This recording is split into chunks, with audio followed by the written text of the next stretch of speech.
Hello, everyone. Happy Safety Week. My name is Kelsey Bixler, and I'm the Director of Growth Marketing for TouchPlan. And today, our webinar is going to focus on prioritizing planning for safety, how to prevent dumpster fire projects. While I give everybody a minute to hop on here, I do want to let you all know that you might hear TouchPlan referred to during this presentation. But if you're interested in learning more about the platform, we've got a couple options for you. So one is a demo on demand, which is a video walkthrough of TouchPlan.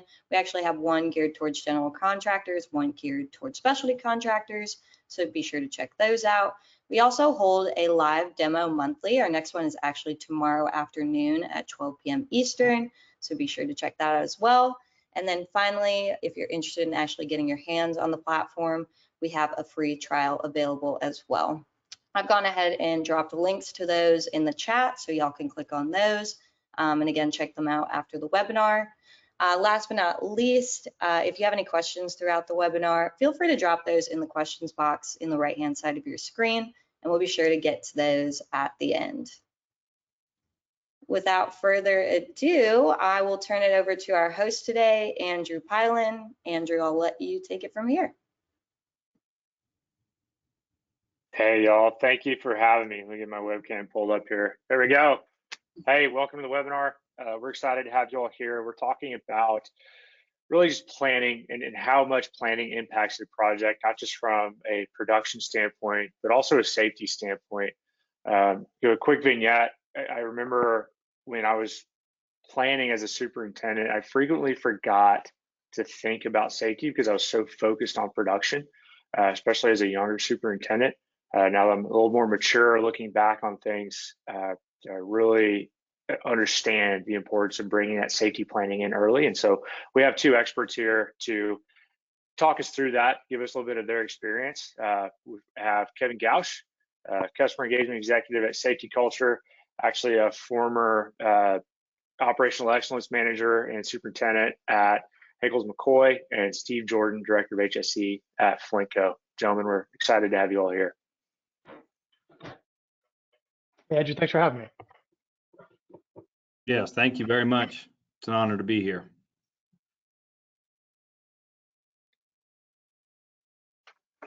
Yeah, so here's our panel. It's just the three of us. Gentlemen, without further ado, I think we'll just go ahead and get us some questions and jump right in and start the discussion. Yeah, sounds good.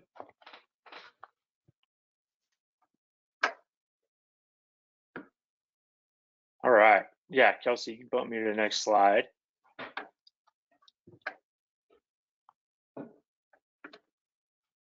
Oh, hang on one second. The questions are not on the slides. Let me send those to you real quick. Hang on.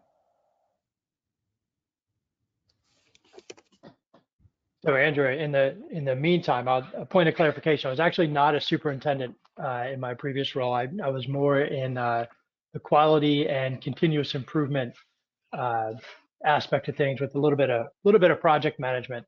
So my experience and kind of direct interaction with the crew was more from a planning standpoint, for sure, with an eye on production, depending on the role I was in, and then also looking at the quality of the work and how do we plan for better quality.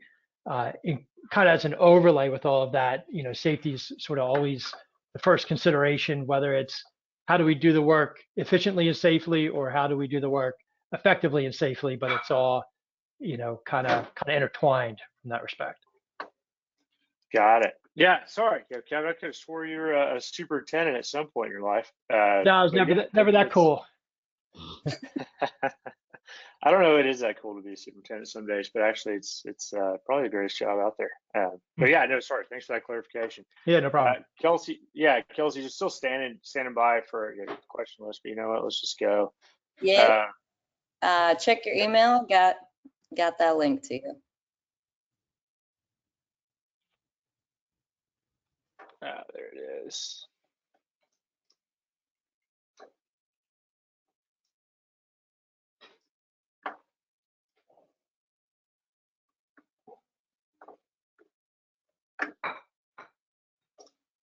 Nope. You know Andrew, I what? have it here in front of me if you want me to throw it out. Yeah, you No, know I what? got it. I'm gonna go rogue, and I'll start with the first question if that's cool with y'all. Yeah, go for it. Yeah, so the first question I've got is, what's the best way to incorporate safety into your weekly planning meetings? Kevin, I'll go ahead and start with you. So when we would get together to do weekly planning meetings, it was normally, we didn't do a lot of multi-trade, I'll say, work in my prior experience. But the work was broken out more by task. So if you kind of look at like a hierarchy of the way things are done and the level that you break it down, you could have one foreman who's in charge of, this phase of work or scope of work, and another one who's in charge of another scope of work. Uh, Normally for us that was both employees, so it wasn't like contractor to subcontractor kind of relationship, which may be more common for those of you on the call. However, the process is the same, right? So for us, it was all about collaboration, making sure that I knew not only what I'm going to do, but how what I'm going to do is going to affect what someone else is going to do, and vice versa, and uh, coordinating our time in certain spaces, right? So making sure that I'm not going to be tripping over them and they're not going to be tripping over us. I think that's number one. And then number two, from a planning standpoint, I tend to look at things from a cause and effect standpoint. Right. So, if I do this, what will be the result of that? And, one example might be, and I remember at one job where we had to cut the metal bars of a railroad track, right? Uh, well, again, I don't have like firsthand experience doing it myself, but as I'm watching the person standing over the guy doing it is saying, that's actually under tension, right? So if you were to cut that bar, what's that bar going to do once it's cut? If it's got a bend to it and you cut it and you release that bend, that could come snapping back at you. Someone who's never done it may not think that through, right? So just always kind of looking at things in terms of, I'm going to take an action. There's going to be an equal reaction sometimes, and how's that equal reaction going to affect me from a safety standpoint? So that's kind of the macro level of inter-trade or inter-crew communication, and then at a more micro level from a personal, I'm performing a task. How's that task going to react when I perform it? That type of thought process. Perfect. And Steve, do you have any thoughts too? Sure. I think first and foremost, being in the construction industry for over 30 years, and I do have a background as a superintendent and specifically in healthcare, and I came up through the trades. Safety always was like a bolt-on aspect. Like we're going to talk about production, we're going to talk about quality, and then it was like, oh, and we have to talk about this. I think it needs to be integrated. It just needs to be part of the process, not an add-on portion. So I think the more that our foremen, superintendents, the field leadership make that just a natural integration to everything that they do, then the typical planning and prevention stuff comes right along with it. And then the other portion of it is, in our industry, we in the past, and it's still very present now, have a dictatorship mentality, and Kevin touched on it. When we're more collaborative with the individuals that are actually doing the work, the subject matter experts, and get them involved in those discussions and those planning, the huddles before the work actually gets started, I think we have a much greater success rate at work execution, from safety, obviously, production, and quality. We don't do a good job of involving the individuals. We dictate to them, and then they try to work within those parameters, and that oftentimes is not as successful. Steve, so you kind of hit on something that I briefly introduced at the beginning of the webinar, where from my perspective, I saw safety as something that just existed to support me and me only. That this is my production plan, and everybody else better get on board. Kevin, from you as the quality professional at Ingalls McCoy, and then Steve, from you as a safety professional, would say, okay, guys, this is what we're doing. I need y'all to figure out how you support me as a superintendent. And that's sort of that top-down approach to to production. And from your perspective, you think production actually gets better when you take a collaborative approach to safety and quality? Yeah, absolutely. I will tell you this, when we walk onto a job site, within minutes, we can tell from the condition of the job site, observing some general behaviors, we can oftentimes tell what the quality is going to be like on the job, what the production values are going to be like on the job. They're all intertwined. Again, in the construction industry, at least, and from my perspective, we silo a lot of things. But the reality is one feeds the other, so to speak. So I think they're very much intertwined, and I think they very much support one another. Yeah, I'll echo that. Yeah, go ahead, Kevin. Oh, sorry. Yeah, I'm just going to echo that real quick. Where, and Steve, you said it with the dictator approach, and I've heard those conversations, and I've seen it firsthand where people are, kind of feel like, I've heard the comment, I get paid from the neck down, right? You just tell me what to do, I'll do it, and regardless of whether or not it's the right thing to do, right? Whether it's safety or quality. And so I think first and foremost, to have a safe work environment and from a quality standpoint, you need to set the right tone and expectations. And to me, the human relationship element of all of this is the underlying number one driver of success. And I'll define success as everyone goes home the way they showed up, and the work gets done the way the customer wants it to. And as long as those first two conditions are set and in that order, then you can talk about production.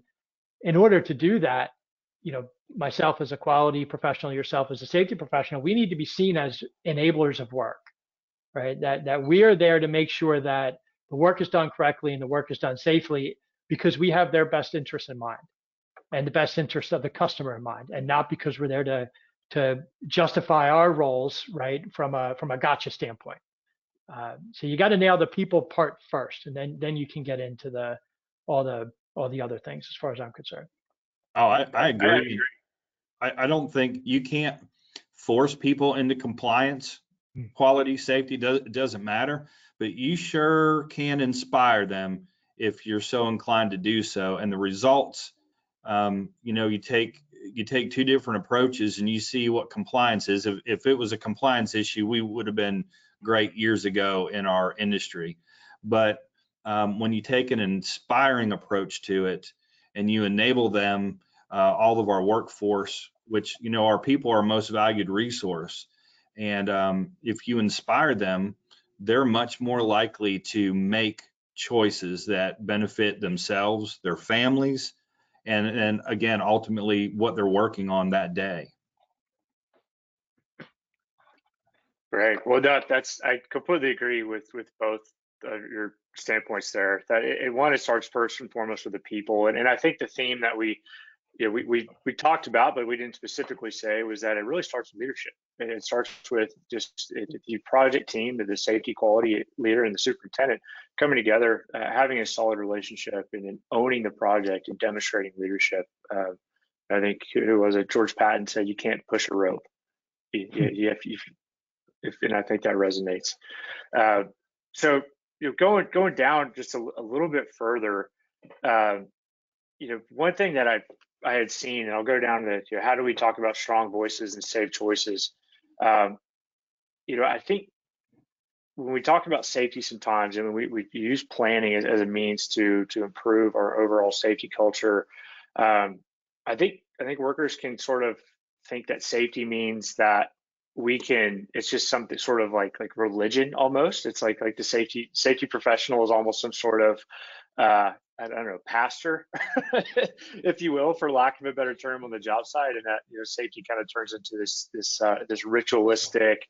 If I do these things, therefore I'll be safe and I'll be in the good graces of the safety manager in the project. How do you really, it's sort of, you're taking it from a perception of this is sort of a religion that we're going to adopt on the project to, no, this is something that really matters for me, so I can go home the same way I got to the job site. It's a good question. So again, there has to be some inspiration, and you know, I think that our workforce is challenged. Look, all this, it revolves around humans and human behavior and decision making, which in and of itself is incredibly complex, and I don't pretend to know all of it or even a small portion of it. You have to empower the workforce, right? And I'd challenge you a little bit and say, you know, the safety people on job sites, one, aren't looked at as pastors. They're, you know, probably quite the opposite, frankly. But that's because our industry is in the past years has turned us into cops, and that's exactly what we don't want. We're there to support them and encourage them and give them all the resources and tools and education, everything that they need to do the job successfully and safely. You know, it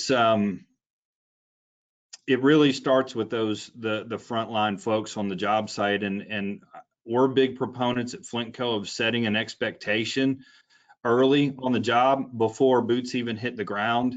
And then, you know, if you don't do that, you're trying to manage typically a problem throughout the entire project. Are we perfect at it? No, not at all. But if you start off with the right leadership, doing the right things for the right reasons, and then carrying those things through from the time that you start your planning before boots ever hit the ground, and then you carry that through as the job starts, you create, you know, we talk about these great cultures, right? Well, every project or job site or refinery or whatever have their own subcultures in them. Again, another level of complexity. But I think ultimately it all starts with starting it off right. Kevin, I'd be curious to hear what you have to say about that. Yeah, it's funny. I never thought of the priest angle on it, right? Or the pastor angle on it. But so where I came from, we had our kind of our principles, our safety principles they would lay out. And it was almost like you weren't allowed to question it. Now, part of me thinks that's a bad thing. But then another part of me thinks, well, that's a good thing, because maybe this is what you need to believe in order to work here. And if you don't believe these things, maybe this isn't the right place for you, right? Because the things you're being asked to believe aren't unreasonable. They may just be difficult, right? Like one example might be I believe it was every injury is preventable. You've got to believe that in order to work here. And they're not saying every incident is preventable. They're not saying that you know, things aren't going to happen. They're just saying you need to be prepared for when they do. And if you prepare the right way and you plan the right way and you think the right way, then you know, you have a very good chance of preventing an injury as a result of an incident. But I think you need to make sure that you've got an environment where it's okay to question, right? Because when you question, then you can understand better. So I think that's where I'm at on that. You know, you need some form of indoctrination when it comes to safety. It just, you know, as Steve said, it needs to have the right intentions, and it needs to be communicated and enforced. I use that word tentatively, but enforced the right way. Yeah. You know, Andrew. Yeah, go ahead.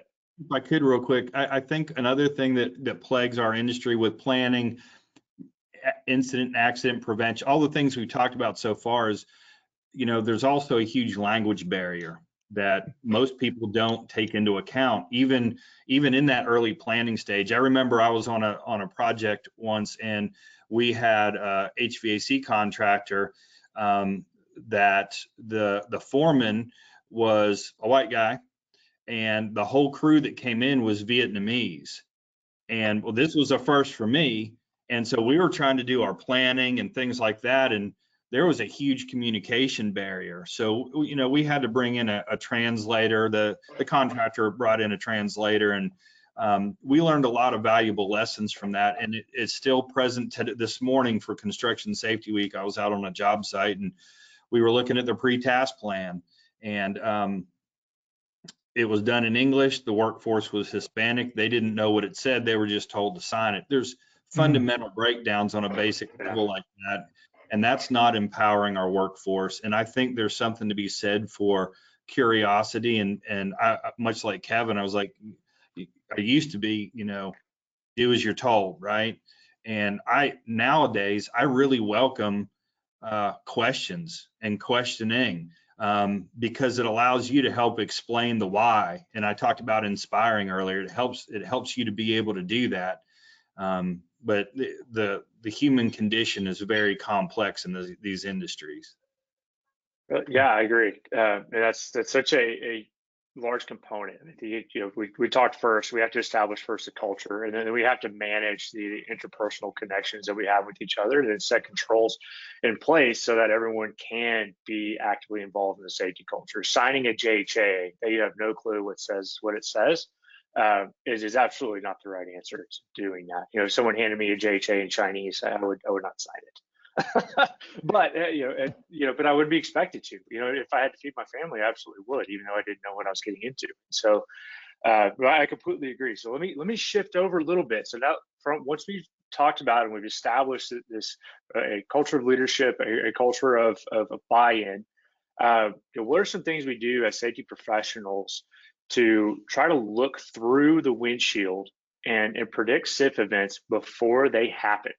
My understanding and my experience has been that when something does happen, we're really good at collecting data from a past event and asking the 5 whys and doing root cause analysis and all of that. However, we are not really good at throwing out predictive analytics and trying to catch issues before they become issues, which one, obviously, this planning process is a part of that. But how do we use data, and how do we use things that we can touch, feel, look at, analyze to do that? And if we don't already, what are some ways you think we might? Yeah, I'll start off, Steve, if you don't mind. So, full disclosure, like 2 weeks ago, I got a speeding ticket in the mail, right? I was down in Maryland on a job site, and then like a week later, I got a camera ticket. I was doing like 30 and a 20. I was like, who has a 20-mile-an-hour speed limit? But apparently it was on a college campus. And it always reminds me of the first time you get a speeding ticket isn't the first time you're speeding, right? It's a lagging indicator of a behavioral problem, and or of a lack of information or a lack of understanding or whatever it may be, right? There's contributing factors to that drive that behavior. And so kind of shameless plug, Safety Culture, the company I work for, is among other things a data collection tool that allows you to see leading indicators of potential future SIFs if you know what to look for, right? So you have to kind of track the right things and analyze those things and understand that as those trends start to make themselves visible, then most likely there's going to be some type of adverse event, and hopefully you spend more of your time trying to identify those leading indicators so you can prevent the lagging ones. But one word of caution, I've seen this so many times, whether it's safety or quality, where they say, well, we had a safety, or let's say from a quality standpoint, we had a quality person assigned to this job, which they associate a lot of cost with. And then, let's say they had very minimal quality incidents, right? So let's say we spent 20 grand to have a quality guy on this job. We only had $3,000 in go back costs. And the wrong conclusion they draw is, therefore, we wasted our money on this quality professional because we didn't have any problems.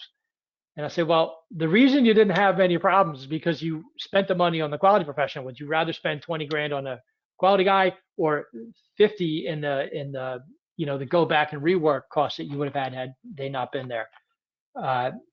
So sometimes the data, there's difference between data and information, right? You can see the data point, then it's the conclusions you draw from that data that really make an impact on what's going to happen next. And being able to interpret and draw the right conclusions from it is critical. So just making sure that you're measuring the right things and then take action, which is more important. Learn from the actions you take, tweak your approach, and then continue on forward. So. Yeah. So Kevin, you're saying you have to have data. There's no way around it. If you want to start looking through the windshield and predicting SIF events before they happen, you have to without question, have to have data in front of you. Without question, of course. You know, how many times have you been in a meeting and had someone with a good title say to you, 95% of the time, this is what happens, based on nothing other than, let's say, the one time they experienced that thing. And if their title is significant enough, people are going to go, oh yeah, absolutely, no, we have to do that thing. And there's nothing behind it. You know, their intuition is not science. Yes, you need data, in short. Data. So Steve, what's your perspective? Moving from a model what we'd always done in the past with sort of retroactive post-mortem data collection, but not a lot of forward-looking analytics. How do you see that making an impact on the industry? All right, so great question. Hot topic, very difficult. And Kevin said it, you know, look, we all collect data, right? But it's collecting the right data. And then the other aspect of it is making sure, or ensuring, I should say, that the people that are collecting the data or the people that have access to it know how to weed all that data out and what does it actually say. Because I'll tell you right now that I think a lot of people collect the data to collect it for collection's sake. They have no idea what to do with it. And so in addition to that, data and information, there's just so much of it, people get lost in it. And what do we do with that? People just turn away from it because they don't know what to do. So, it's easy to identify all the issues with it, right? And it's hard, the solutions are very difficult. And so I'm probably not going to offer you or anybody attending any magic pill at all. Look, we've tried, we did a year-long pilot program with artificial intelligence program that with cameras on project sites, and it would capture photographs and behaviors, and through its analytics, and I'm not a tech person, so forgive me, everybody out there, it would spit out through an algorithm, you're likely to have, you're like 60% likely to have an issue on Tuesday next week by the electrical contractor. And we found there were so many flaws in it that it wasn't actually accurate. So, what we do is obviously a lot of the lagging indicators, we collect all that information. And what we do, and again, this isn't the best way, this is just what we're currently doing. We use those lessons learned from incidents, whether it's a property damage or we had a sprinkler pipe break or whatever it might be. Every week at our company, we call it our Friday safety call, where we share those lessons learned. And our hope is that our project teams note that stuff, they're provided all the information, and they share that. We invite all of our trade partners to attend that with us to help prevent those things from happening. And so what we do in-house with our safety professionals and some others that we involved is we take that data that we've collected from the incidents that happened in the past, and we try to put together a very simple to use matrix of those predictive things. It's okay. We're still very much reactionary with what we do. So when we do our phase planning and our pre-work planning, we try to take those incidents or things that we've seen, talk to the trade partners about it, and plan accordingly to help prevent those things. Dealing with leading indicators is tough if you can't get the right data. So I think that we as Flint Co are now starting to get the right data and learning. So again, it's a lot of talk to say, I don't know exactly what to do and how to do it. What we're trying.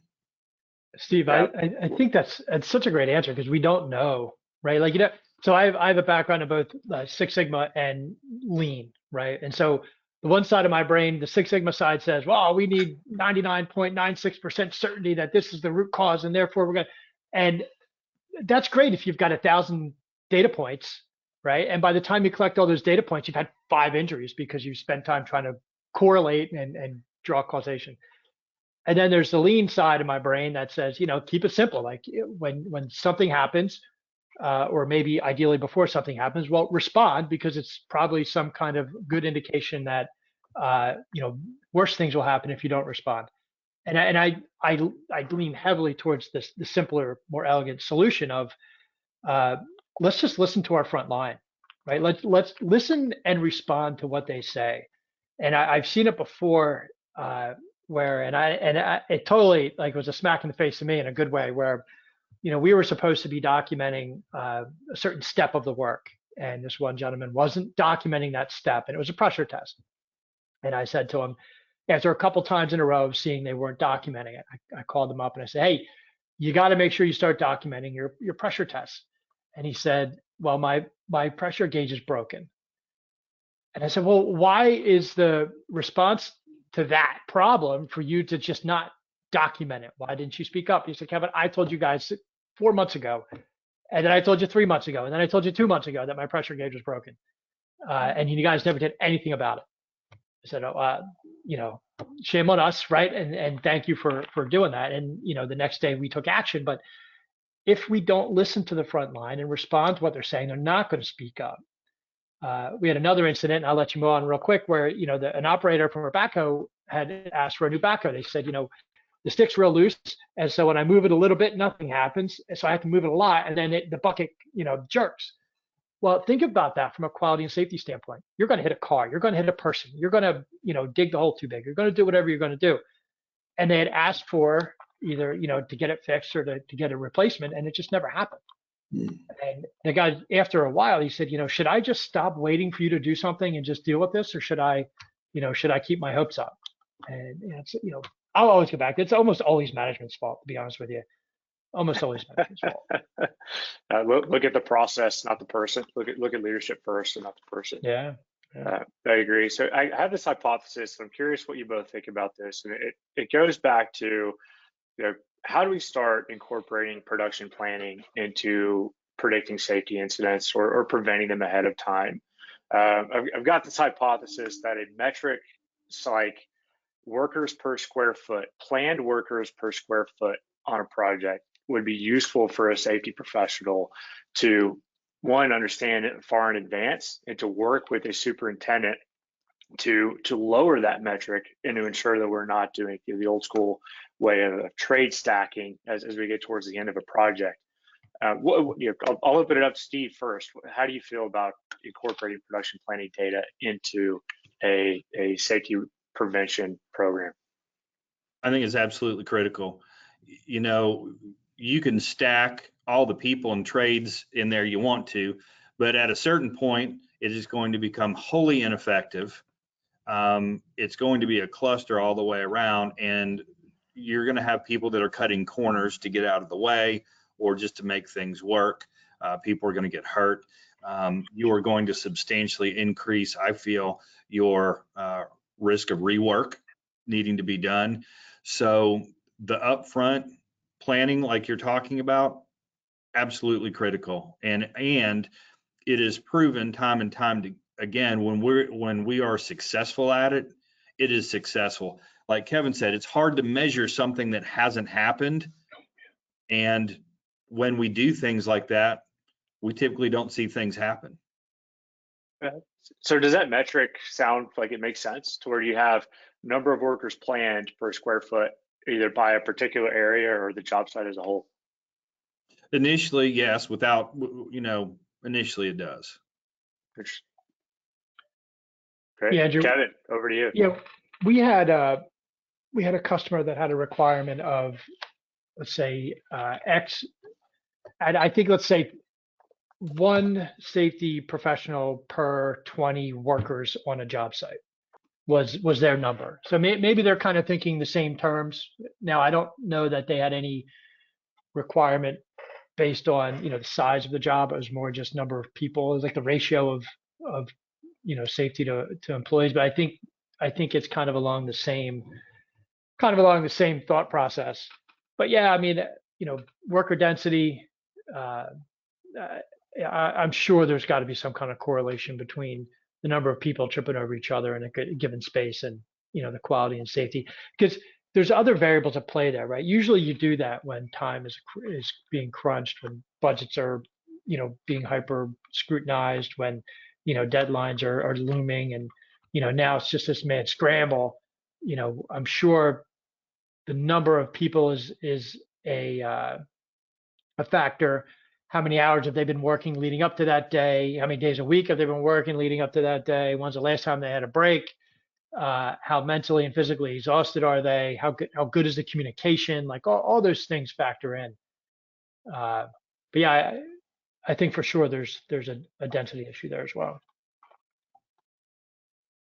Yeah, and that's, maybe that W would be one. And one thing that we're certainly advocating for and pursuing at TouchPlan is the integration of a production planning platform with a safety management platform. For example, Kevin, we're obviously talking as partners.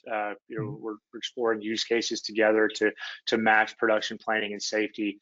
We're also talking to Procore, who has their own safety management platform, and ultimately what we're after is let's get the data somewhere. Let's capture the data and make it useful for someone, because I think there's a bright mind out there, or a collection of bright minds. I don't think it will ever be any one person who comes up with this, but capturing that data is the first part, and the next part is collaborating to understand what to do with that data and to start getting real useful insights. So I think we are running up on time. We're getting close to when we need to do our questionnaire. So for you gentlemen, are there any sort of closing thoughts you'd like to say and add to cap this before we open it up to the audience for questions? Sure, I'll make mine brief. There's a point where you can train a person, you can educate them, you can inspire them, you can empower them, all those things. But there's a point with a person where they're going to make a decision, and that point is very critical, and that point is scary, but it's also great, because at that point something great can happen, something not so great can happen, and we in this industry need to do, in my opinion, everything that we can to cause, when that point gets reached, to help everybody make safe decisions for themselves, for their families. It's tough to do. Again, the human aspect is very complex, but there's a point that we get to, and it's discussions like this. Our industry is getting better, and it's people like everybody, like both of you, the folks that are on this call, that are helping to dedicate making that point impactful to where they do make great decisions for themselves and their families. Great. Thanks, Steve. Yeah, so I'll there's a lady that I work with, collaborate with on some other things in the past, and currently her name is Lauren Mooney, and she's a nurse, former nurse, who has kind of started this new, start talking about this new paradigm as a way to get frontline workers' voices heard, and she calls it speaking in, and the idea is that being told to speak up, or kind of having that, my door is always open, feel free to approach me, right? That's always been what people say. Or if you're a foreman with your crew, saying, anyone have any issues, say something. And historically, it's rare that people do. It's rare that people feel comfortable challenging or offering their voice when maybe they don't feel qualified, maybe they don't feel safe, maybe they don't feel like they're going to be listened to, like the example I gave you earlier. And so they just don't. And so it's incumbent upon leadership, whether it's at the foreman level on up, although I know leadership isn't a title, but it's incumbent upon leadership to change the way that we approach our front line, to where we're not telling them to speak up, we're asking them directly to provide insight into what it is we're about to get ourselves into on a given day. So not saying, hey, if you see something, say something. It's more along the lines of, hey, we're about to do this. Andrew, tell me how you're going to do it, and what are some of the concerns you have about it, right? And some of those concerns could be, look, you're asking me to get 10 of these done today, and I can only do 8. I can safely and quality-wise only do 8. What do we do about that now, right? And ideally, you're having that conversation within far enough in advance that you can do something about those 2 units you can't get so that production doesn't suffer. But creating an environment where people's voices are heard and acted upon is to me the real takeaway here. Great, I completely agree. Well, so to summarize the entire conversation, it's first establish a culture where of leadership and accountability, where we as a leadership team understand the importance of planning early, of involving stakeholders in the plan as early as possible, and it's establishing a culture where people can speak up and voice their concerns. And then secondly, doing our jobs as managers to enable the field and giving them the tools, the things they need. Steve, from your example with the backhoe, the joystick was loose. That's something that needs attention from management right away. And then thirdly, using data to better predict and better understand what's happening on the job site. So with that, Kelsey, I'll kick it back over to you for questions from the audience. Hello again, everyone. Thank y'all for a great discussion so far.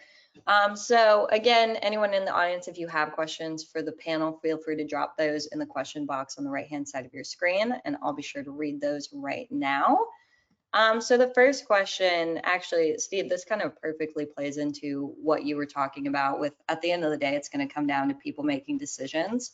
So this question asks, what steps should you take with an employee who continuously disregards safety protocol?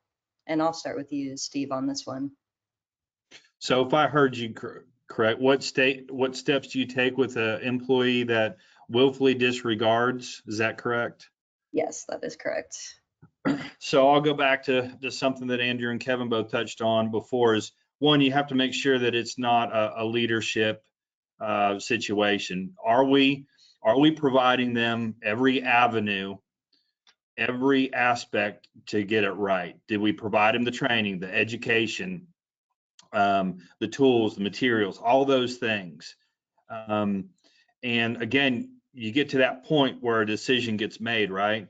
And this is such a almost a taboo subject right now because we have such a workforce shortage and we have a quality workforce shortage as well. Sometimes at the end of the day, if they're not willing to do the right things for the right reasons for themselves and their family, unfortunately, you might have to remove them from the job site. It doesn't make them a bad person, it just might make them a person that's not able to work where you're at. Again, you have to exhaust all the options for them to do it right before you have to remove them. Sometimes you do, and we're not advocates of that, but sometimes you have to. Yeah, absolutely. I like that theme of accountability, though, and looking at leadership first. I think that's great. Kevin, do you have any thoughts on this too? Yeah, maybe it's a cliche, but it's a good one. Is they say expect what you tolerate, right? If you're going to tolerate people working unsafe, then that's what you're going to get, right? As leadership and management. We had one of our sort of guiding principles in my previous job was that working safely is a condition of employment. And if you understand that going into it, you kind of sign off on that as a principle, a guiding principle, then you know what you're accepting by not doing that. And as long as that's clear up front, it just may not be the right cultural fit for you. I had a guy on a job site, he used to say, go get hurt somewhere else, but you're not going to do it here, because ultimately it's probably not just you that's going to be affected by it. Yeah, absolutely. Andrew, any experience with this or any thoughts on this too? Yeah, I mean, I think what Steve said, let's look at the whole picture first. Someone just being, someone appearing to be rebellious towards a safety professional, it might not be coming just from them. It might be coming from a lot of frustration that comes from other factors. And so we'll look at management first. Let's try to understand the whole picture. I would say very rarely do you run into someone who's just flat out non-compliant, not going to do it. But when you do come to that, the decision is quite easy. We'll see you never. If I see you on another project again, I hope your attitude's changed.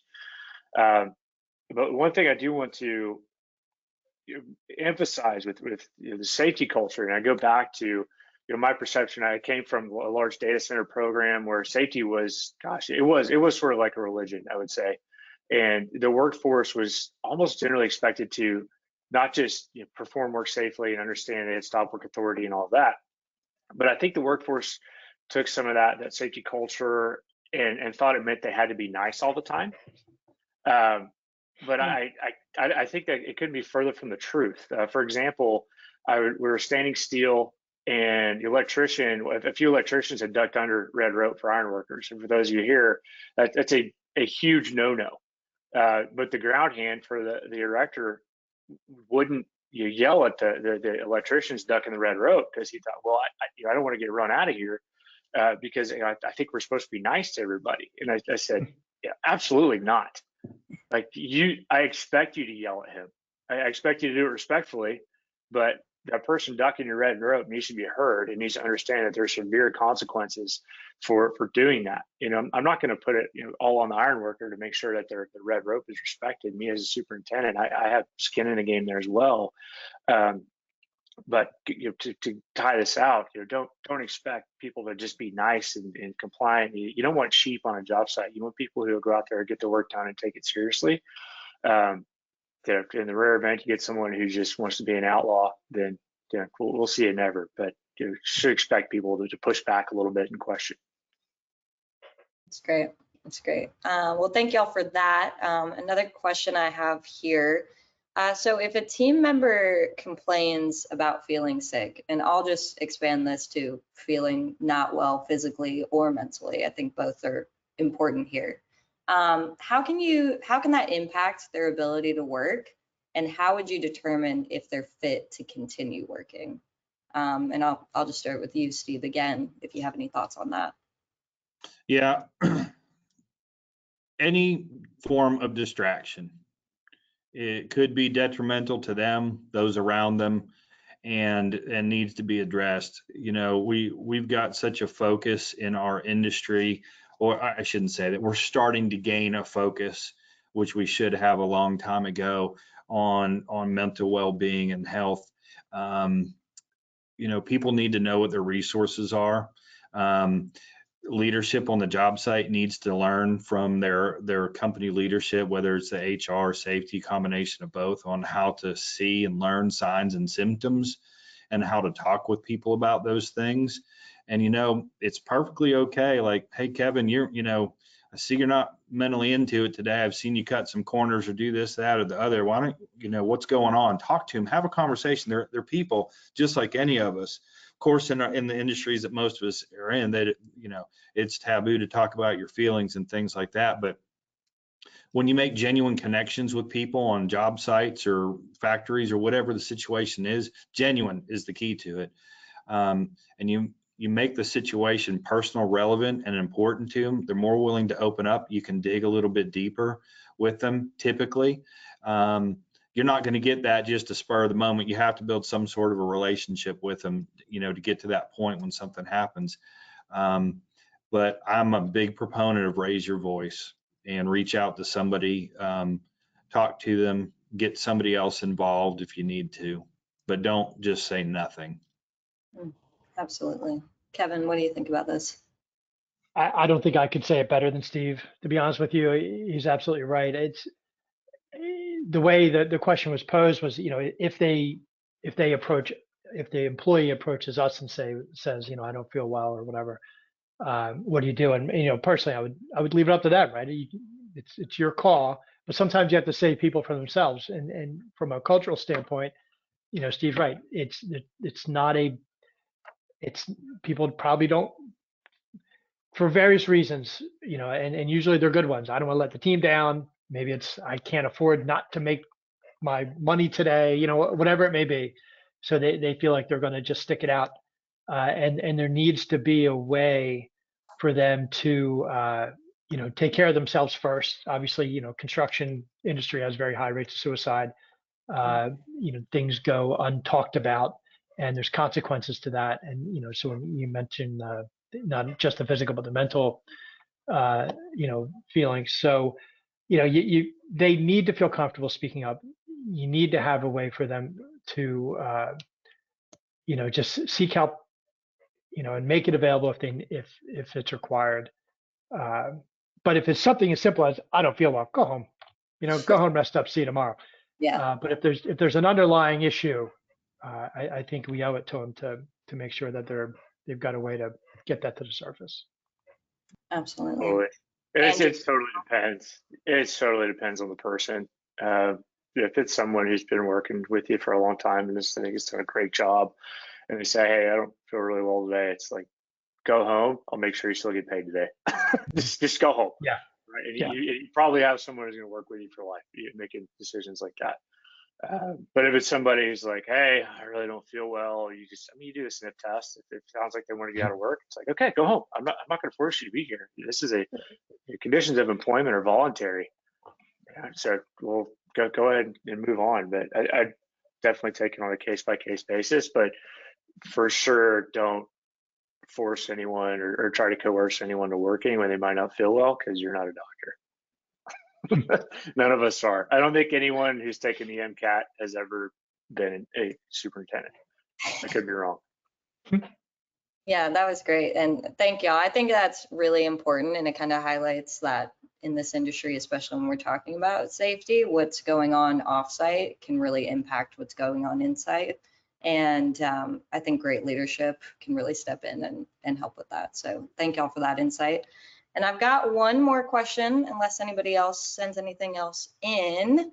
And this might be difficult. I don't know exactly how you rank things, but what are the most important safety procedures you enforce on site? Again, maybe a little loaded. It seems like everything pertaining to safety is pretty important, but if you had to rank, Steve, what would your input be?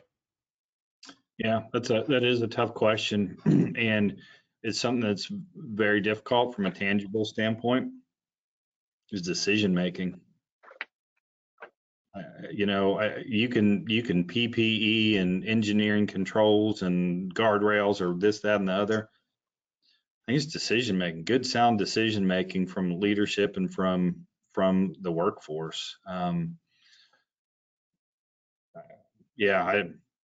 I think that's one of the key things.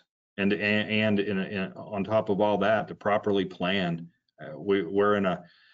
We talked about it a few minutes ago, but our projects are unrealistic deadlines with unrealistic budgets with not enough people, and all the more reason to plan better, but we're not planning as well as we should.